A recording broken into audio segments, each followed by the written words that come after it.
नमस्कार। बहुत स्वागत है आप सबका एक बार फिर से हमारे चैनल के ऊपर।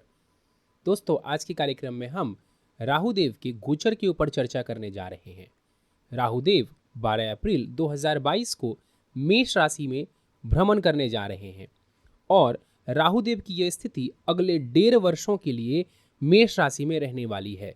समझेंगे आज के कार्यक्रम में कि राहु का प्रभाव 12 अलग अलग राशियों के लिए कैसा रहेगा अगले 18 महीनों के लिए। समझते हैं। देखिए, जो मेष राशि है वो मंगल देव की राशि है, मंगल देव की मूल त्रिकोण राशि है, यानी कि मंगल की जो ऊर्जा है वो भरपूर मात्रा में मेष राशि में देखने को मिलती है। अब ये राहु 12 अप्रैल 2022 को मेष राशि में गोचर करने जा रहे हैं। हमें ये भी मालूम है कि राहु जिसके घर में बैठता है उसी के अनुरूप खुद को ढाल लेता है। तो यहाँ पर राहु मंगल के घर में जा रहे हैं तो निश्चित रूप से राहु के गुण के साथ साथ वहाँ पर वो मंगल के भी गुणों को अपनाने वाला होगा। मेष राशि गुस्से को दर्शाती है, महत्वाकांक्षा को दर्शाती है, अग्रेशन को दर्शाती है। इसके अलावा वो लड़ाई झगड़े को या यूं कह लीजिए फाइटिंग स्पिरिट को दर्शाती है, कॉम्पिटिटिवनेस को दर्शाती है। तो यहाँ पर जब राहु देव का गोचर होगा, जब भ्रमण करेंगे, तो राहु इन सभी मामलों में वृद्धि करने वाले होंगे, क्योंकि राहु इन सभी गुणों को अपना लेंगे और उसी के अनुरूप अपना परिणाम देंगे। यहाँ पर राहु हर हाल में जीतना चाहेगा, हर हाल में उस चीज को पाने की कोशिश करेगा जो वो राशि आपकी कुंडली में बता रही है। जब हम लग्नों के ऊपर से चलेंगे एक एक करके, तब आप समझ पाएंगे कि राहु हर अलग अलग लगन वालों के लिए कैसा परिणाम देने वाला है। तो यहाँ पर एक फोर्सफुल एटीट्यूड देने वाला होगा ये राहु हमारे और आपके जीवन में। समय ना गवाते हुए सीधे चलते हैं मेष राशि वालों के ऊपर। देखिए, यहाँ पर मैं सबसे पहले एक चीज़ स्पष्ट कर देना चाहता हूँ। यदि आपको अपना लगन पता है तो आप इसको लगन के अनुसार ही देखिए। जब मैं मेष कह रहा हूं तो अगर आपको अपना लगन मालूम है कि आपका मेष है तो आप मेष लगन के लिए देखिए।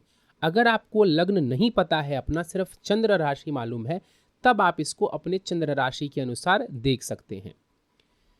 समझते हैं मेष लगन वालों के लिए या मेष राशि वालों के लिए समझा जाए तो आपके प्रथम भाव से राहु का ये गोचर हो रहा है।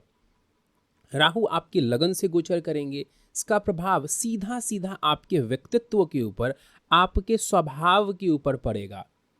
इस दौरान आप ओवर एम्बिशियस हो सकते हैं। देखिए, महत्वाकांक्षा सबके अंदर होती है और वो होनी भी चाहिए, लेकिन कहीं ना कहीं राहु एक ऑब्सेशन देने वाला होगा इसके अंदर, तो इससे बचने की कोशिश कीजिएगा। साथ ही साथ आपके स्वभाव के कारण आपके वैवाहिक जीवन पर इसका प्रतिकूल असर पड़ सकता है, यानी कि नेगेटिव इम्पैक्ट पड़ सकता है आपके स्वभाव के कारण। तो ऐसा नहीं हो, इस बात का ध्यान रखिएगा। इस दौरान आप नए डिसीजंस ले सकते हैं और वो भी सडनली आप लें, इसकी संभावना भी नजर आ रही है। तो बहुत ज़्यादा हड़बड़ी में आकर के निर्णय नहीं लें। जब भी आपको कोई कंफ्यूजन हो तो मैं यही सलाह दूंगा कि किसी बड़े से आप विचार विमर्श कर लें और फिर उसके बाद उस काम को करने जाएं जो आप सोच रहे हैं। लंबी दूरी की यात्रा पर जाने की संभावना दिखती है। साथ ही साथ पढ़ाई वगैरह में कंसंट्रेट करने की पूरी कोशिश करें, क्योंकि राहु कंसंट्रेशन को लेकर के कई बार परेशानी उत्पन्न कर देते हैं। सलाह क्या रहेगी आपके लिए? निर्णय बहुत सोच समझ के लीजिएगा और हड़बड़ी में आकर के निर्णय नहीं लेना है, अन्यथा ये निर्णय आपके लिए गलत हो जाएगा। हड़बड़ी में आकर के, आवेश में आकर के निर्णय नहीं लेना है, अन्यथा आप बाद में खुद ही अपने निर्णय के ऊपर पछताएंगे। तो पेशेंस के साथ आगे बढ़ेंगे तो बेहतर रहेगी स्थिति। वृषभ लगन या राशि वालों के लिए समझें तो आपके 12वें भाव से ये गोचर होने जा रहा है, 12th हाउस से। क्या लेकर के आएंगे राहुदेव?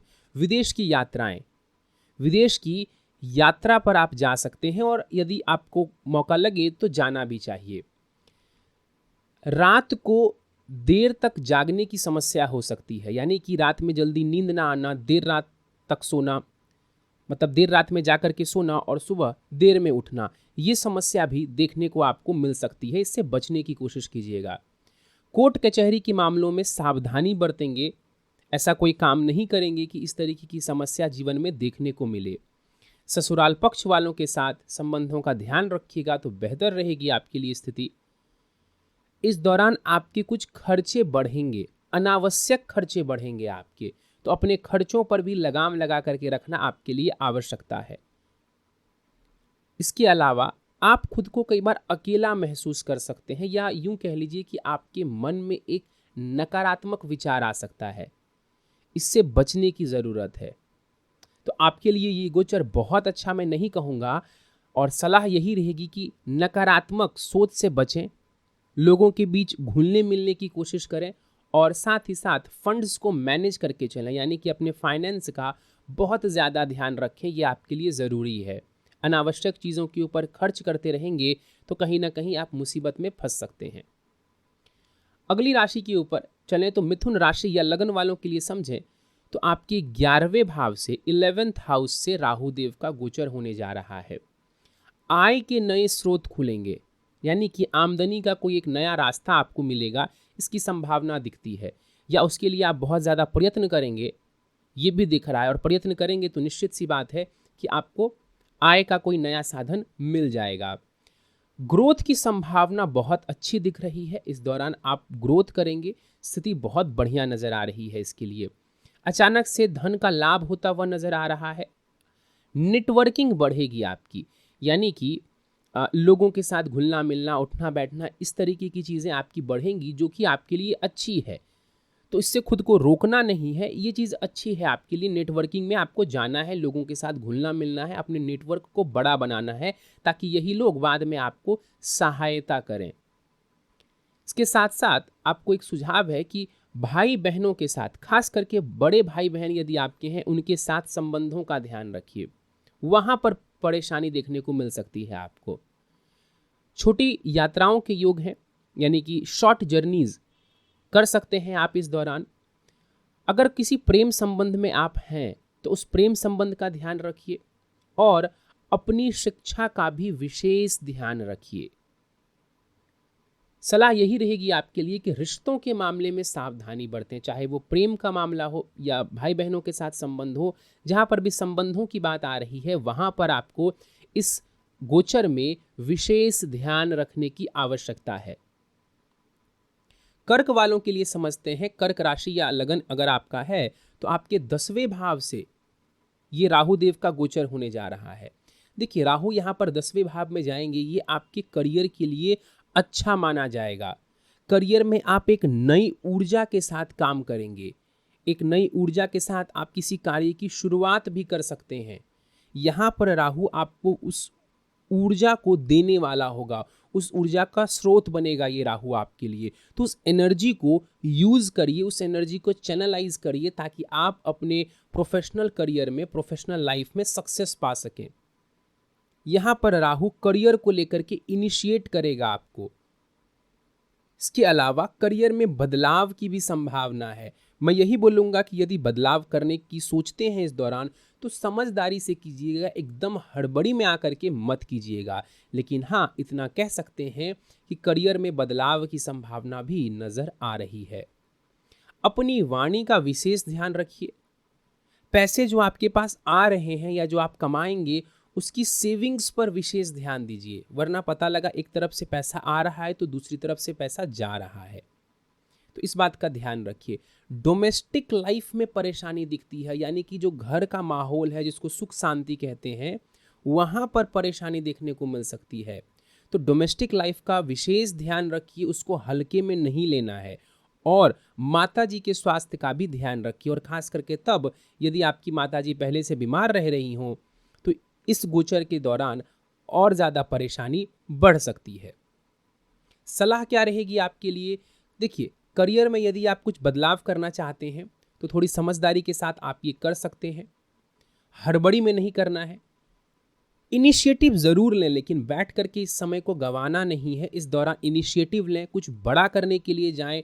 खास करके करियर के पॉइंट ऑफ व्यू से मैं कह रहा हूँ, ये समय बढ़िया दिख रहा है। बस बहुत हड़बड़ाहट में नहीं जाना है आगे। आगे बढ़ जाते हैं। सिंह लगन या सिंह राशि यदि आपकी है तो आपके 9वें भाव से, 9th हाउस से ये राहु देव का गोचर होने जा रहा है। क्या लेकर के आएंगे राहु आपके लिए? लंबी दूरी की यात्रा पर आप जा सकते हैं, किसी धार्मिक प्लेस की यात्रा पर आप जा सकते हैं, और यदि ये मौका मिलता है तो इसको जरूर, इस अपॉर्चुनिटी को ग्रैब करिए। धार्मिक यात्राओं पर आप जाइए, आपको फायदा होगा इस दौरान। इसके अलावा समझें तो पिता के साथ संबंधों का विशेष ध्यान रखिए। पिता के साथ संबंधों को खराब मत करिएगा, वहां पर आपको सावधानी बरतने की जरूरत है। निर्णय किसी गुस्से या हड़बड़ी में नहीं लेना है। कोई भी निर्णय हो, अभी जब मैं कर्क के बारे में बात कर रहा था, कर्क लगन वालों के लिए, तो मैंने करियर को लेकर के सिर्फ कहा, लेकिन यहां मैं कह रहा हूं कि कोई भी निर्णय, लाइफ के किसी भी क्षेत्र का निर्णय बहुत ज्यादा हड़बड़ी में आकर के आपको नहीं लेना है, अन्यथा आप नुकसान में फंस जाएंगे। भाग्य साथ देता हुआ नजर आ रहा है, ये एक अच्छी चीज है। तो ओवरऑल ये आपके लिए गोचर अच्छा रहने वाला है। और निर्णय बहुत ज़्यादा इंपॉर्टेंट रोल प्ले करेगा आपके इस गोचर में। सही निर्णय लेते हैं, ये गोचर आपके लिए बहुत शुभ दिख रहा है। सलाह भी यही है कि निर्णय बहुत हड़बड़ी में आकर के नहीं लेना है। आगे बढ़ जाते हैं, कन्या वालों के लिए समझते हैं। यदि आपका लगन कन्या है तो आपके अष्टम भाव से राहु देव का गोचर होने जा रहा है। ससुराल वालों के साथ संबंधों का ध्यान रखिए। पैटर्नल प्रॉपर्टी से जुड़ा कोई विवाद हो सकता है, यानी पैतृक संपत्ति से जुड़ा कोई विवाद हो सकता है। इस दौरान अपने पैसे का, अपने फाइनेंस का विशेष ध्यान रखिए, उसमें कोताही बिल्कुल मत बरतिए, वरना अचानक से पैसे से जुड़ा कोई नुकसान आपको हो सकता है।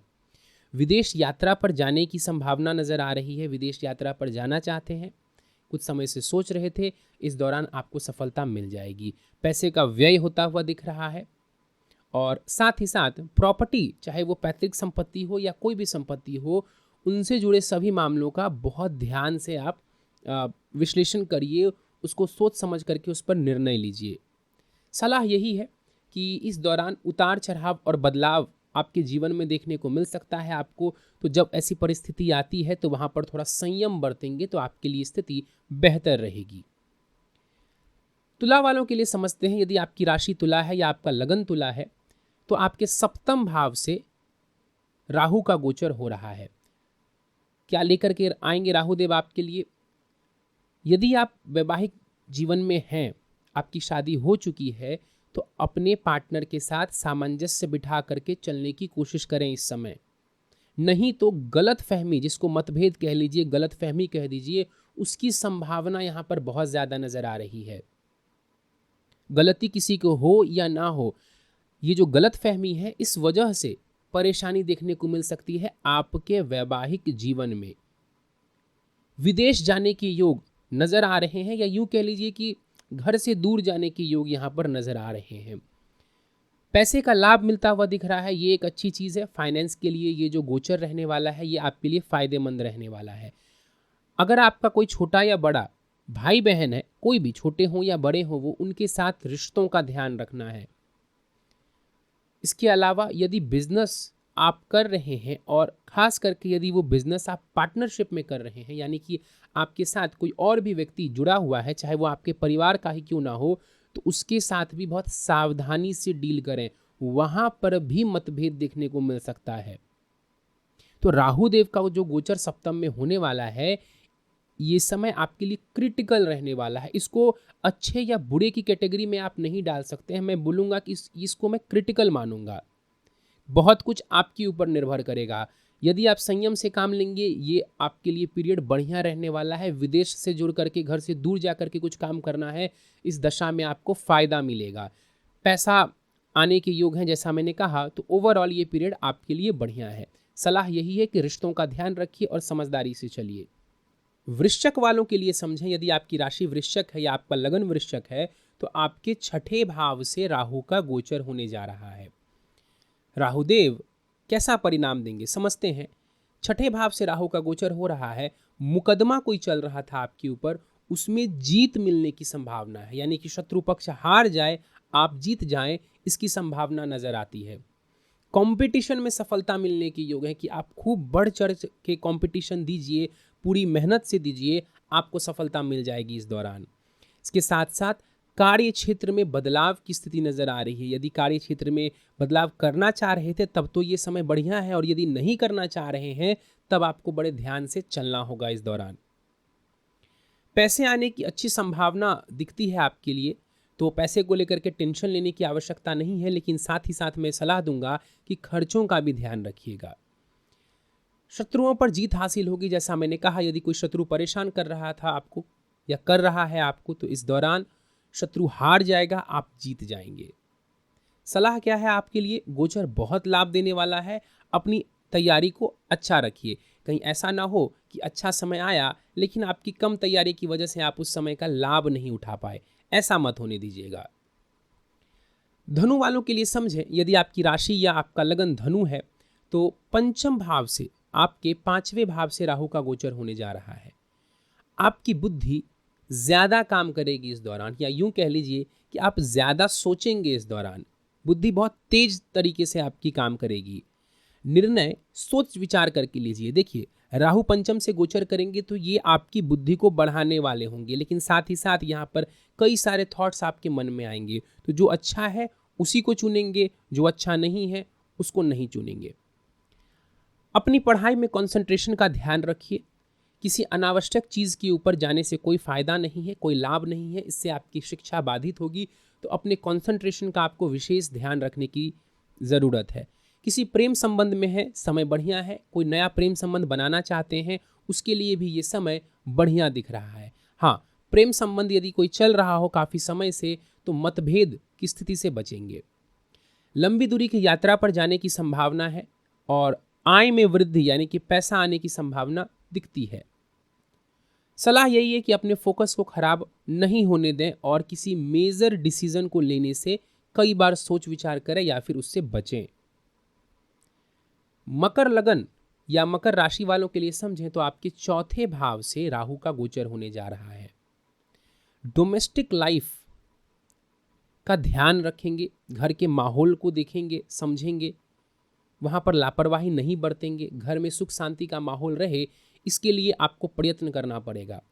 माता जी का ध्यान रखने की ज़रूरत है। यदि पहले से ही आपकी माता जी बीमार चल रही हैं तो इस दौरान आपको विशेष उनका ध्यान रखने की आवश्यकता पड़ेगी। प्रॉपर्टी से जुड़े कार्य में सावधानी बरतेंगे। विदेश यात्रा पर जाना चाह रहे थे, ये समय आपके लिए बढ़िया नज़र आ रहा है। करियर में परिवर्तन के योग नज़र आ रहे हैं।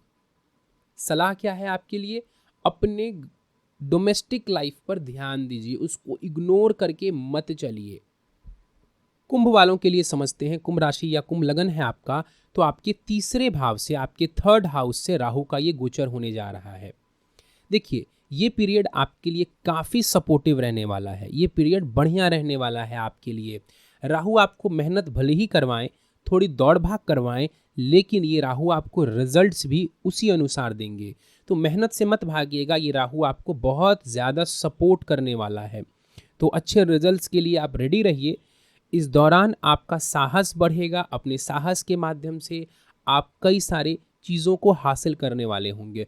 विल पावर आपका बढ़ने जा रहा है इस दौरान, तो इसका पूरा लाभ उठाइए। अगर आप मार्केटिंग के क्षेत्र में हैं, नेटवर्किंग के क्षेत्र में हैं, बहुत अच्छा समय है आपके लिए इन दोनों फील्ड्स में। या इवन अगर आप मीडिया के क्षेत्र में हैं तो भी ये समय आपके लिए बढ़िया रहने वाला है। विशेष रूप से भाई बहनों के साथ निश्चित रूप से आपको आपके संबंध अच्छे से तालमेल बिठा करके चलने होंगे, यानी कि भाई बहनों के साथ संबंधों का ध्यान रखना होगा। सलाह यही है कि समय बहुत बढ़िया है, इसका पूरा लाभ लें। राहुदेव आपको बहुत ज़्यादा सपोर्ट करने जा रहे हैं। आखिरी राशि या लगन के ऊपर चलते हैं। मीन लगन या मीन राशि है आपकी, तो आपके दूसरे भाव से, सेकंड हाउस से ये राहु का गोचर होने जा रहा है। परिवार वालों के साथ संबंधों का ध्यान रखिए। अपनी सेविंग्स का ध्यान रखिए। जो पैसा बचाते हैं ना, उसका ध्यान रखिए। अनावश्यक जगहों पर खर्च मत करते चले जाइए।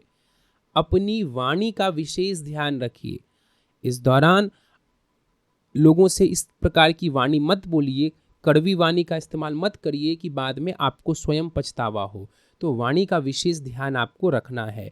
फंड्स को मैनेज करते हुए चलेंगे, आपके लिए बढ़िया रहेगा। कंपटीशन में लाभ है, शत्रु पराजित होंगे इस दौरान, और करियर में भी लाभ मिलता हुआ दिख रहा है। तो बाकी समय बढ़िया दिख रहा है, बाकी सभी चीज़ें अच्छी दिख रही हैं कुंडली में।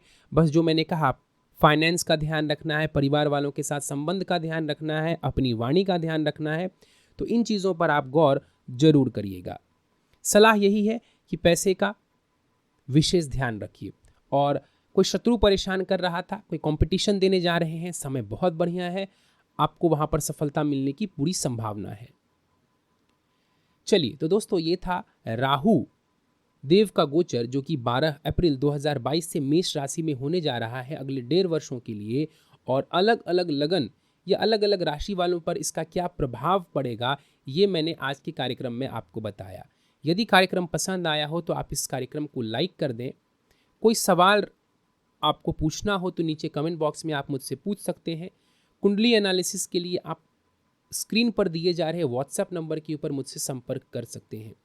ऐसे और ज्ञानवर्धक कार्यक्रम को देखने के लिए आप हमारे चैनल को सब्सक्राइब कर दें और बेल आइकन को दबाना ना भूलें, ताकि आगे जितने भी कार्यक्रम आएंगे उसका नोटिफिकेशन आपको मिल सके। इस वीडियो में फ़िलहाल इतना ही। आप सभी का बहुत बहुत धन्यवाद।